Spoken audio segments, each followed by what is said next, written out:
These are the views to the channel over the last 48 hours. Fact is, this is pretty good for where my channel is at. Just a number of months ago, this is the result that I would see if I logged into YouTube Studio. Hundreds of views a day to a channel with more than 160,000 YouTube subscribers.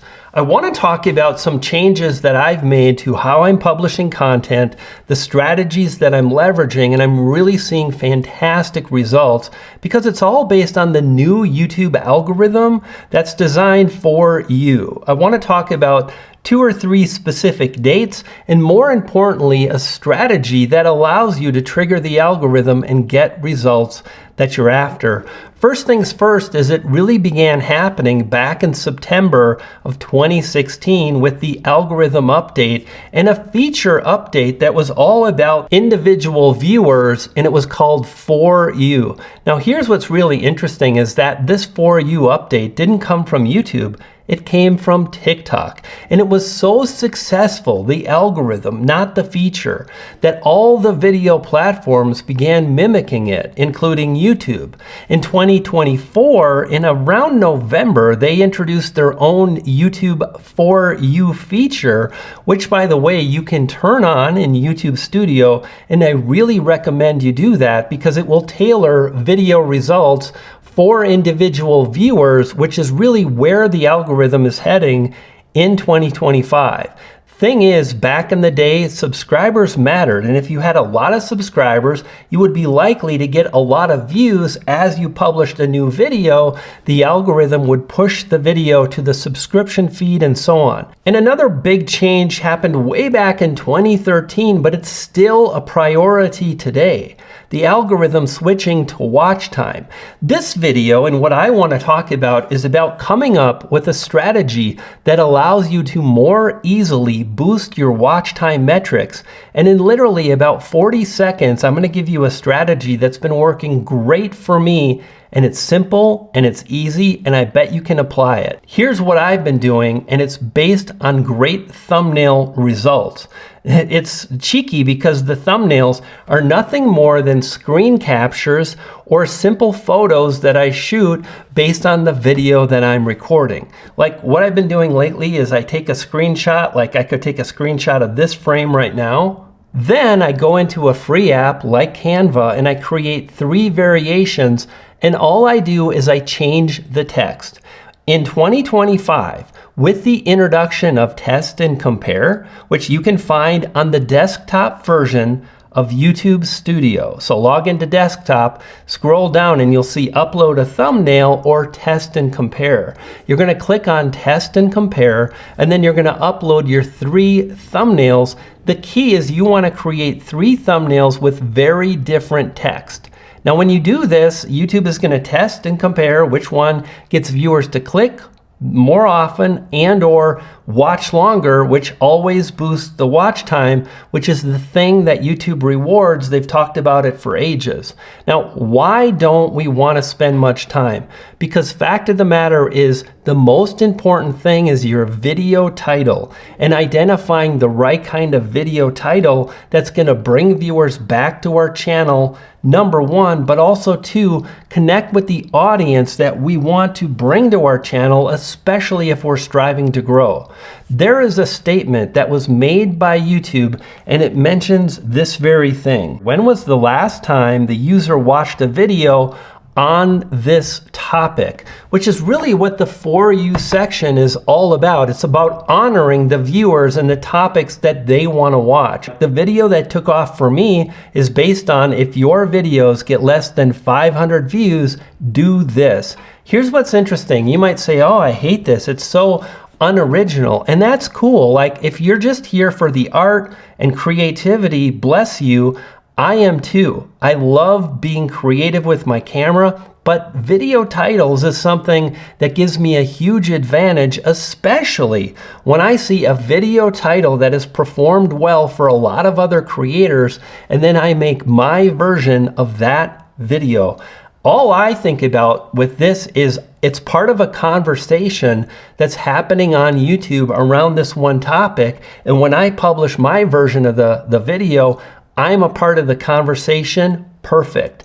And then because I'm using test and compare, I'm going to get a little bit of a boost and a bump, and I'm on my way to really understanding that the algorithm honors viewer interest. So the thing to do is really make sure, again, you're in a specific niche and you're making videos on the same thing, but you're going deep. If you're a gamer, cover the same game for a number of months, or even better, cover 2 games, really testing and publishing often, which I'm going to give you a workflow that is so stupid simple. Whether you're a gamer, a cooking channel, a vlog channel, doesn't matter, this will work for you.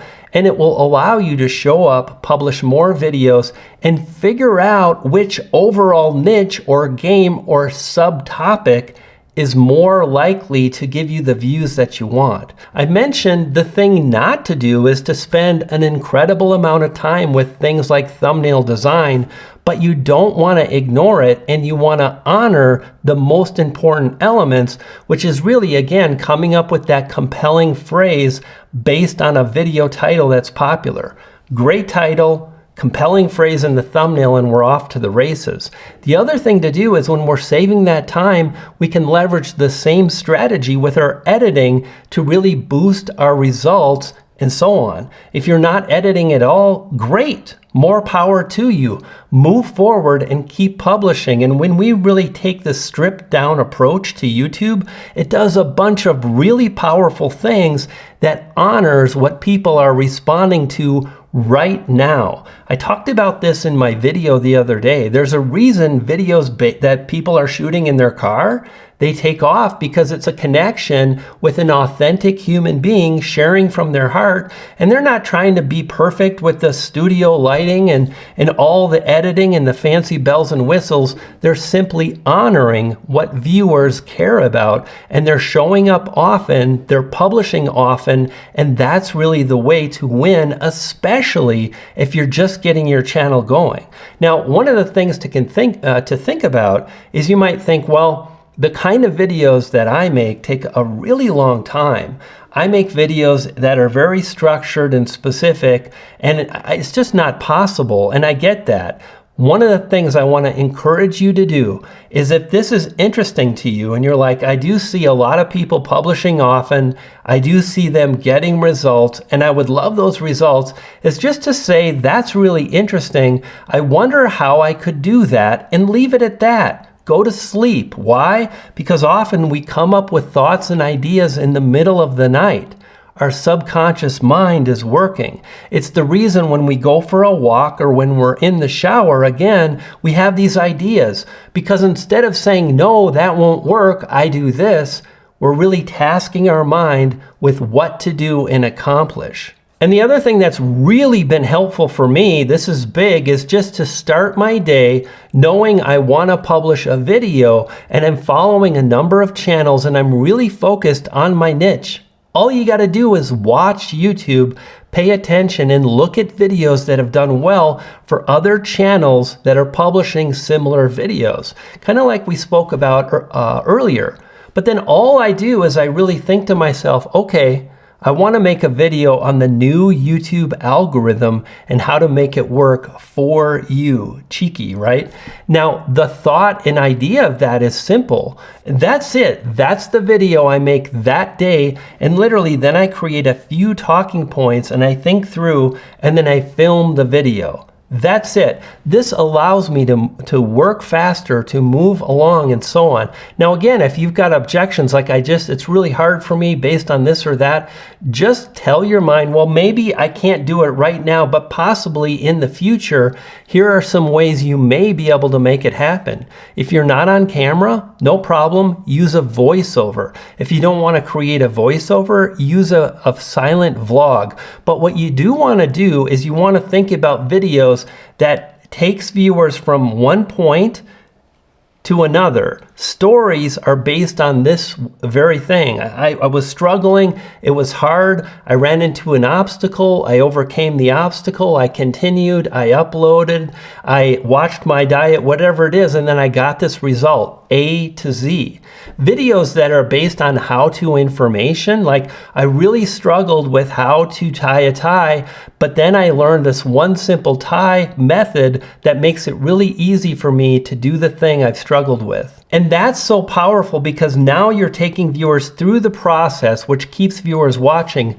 But more importantly is you'll be able to publish more often. And for those of you that are on camera or you want to be on camera, this is the most powerful thing ever. And that is, the fact of the matter is, the more we show up and do the thing that's hard, the more it becomes easier over time. Even better than that is the more versed we get, the more we're able to communicate in a way that keeps viewers watching, which is a YouTube superpower. If you've noticed big YouTubers that have been on the platform a while, they speak in a way that just is easy to listen to. It's because they've made a lot of videos. They've practiced what I like to call delivery, right? It's not just the message. It's not just the title, it's how you tell the story. It's how you walk people through the process. It's the small things that you do. And if you're making more videos, then that's more times you get to try to practice really doing the thing that'll keep viewers watching, which is the thing which will allow you to get the results that you're after. This workflow has been so powerful for me, and I know it'll work for you as well. Just like this video on the screen right now, which covers the YouTube algorithm and really dialing in the CTR by leveraging the thumbnail testing strategies. Check out one of those videos and I'll see you there. You dig?